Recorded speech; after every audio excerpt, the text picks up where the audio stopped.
Team India cricketer Sarfaraz Khan తమ్ముడు Musheer Khan road ప్రమాదానికి గురయ్యాడు. ఉత్తరప్రదేశ్లో ఈ యాక్సిడెంట్ జరిగినట్లు సమాచారం.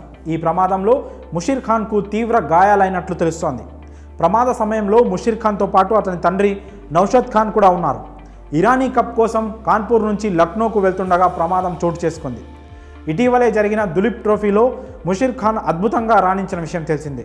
అన్నతో పాటు అతను కూడా త్వరలోనే టీమిండియాకు ఆడతాడని అంతా భావించారు.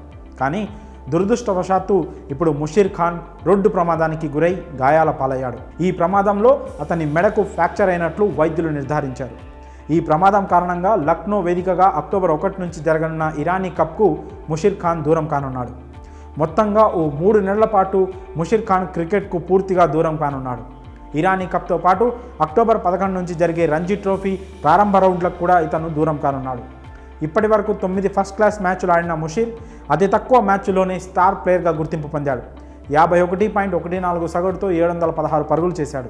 ఇటీవల దులీప్ ట్రోఫీలో ఇండియా బి తరపున ఆడిన ముషీర్ 181 పరుగుల సంచలన ఇన్నింగ్స్ ఆడి జట్టును ఆదుకున్నాడు. ఈ ఇన్నింగ్స్తో ఇండియన్ క్రికెట్ సర్కిల్లో ముషీర్ ఖాన్ పేరు మారి మోగిపోయింది. రంజీ ట్రోఫీ గత సీజన్లో ముంబై విజేతగా నిలవడంలో ముషీర్ కీ రోల్ ప్లే చేశాడు. ముఖ్యంగా నాకౌట్ మ్యాచ్ల్లో సత్తా చాటాడు. బరోడాతో జరిగిన క్వార్టర్ ఫైనల్లో 203 పరుగులు చేసి నాకౌట్గా నిలిచాడు.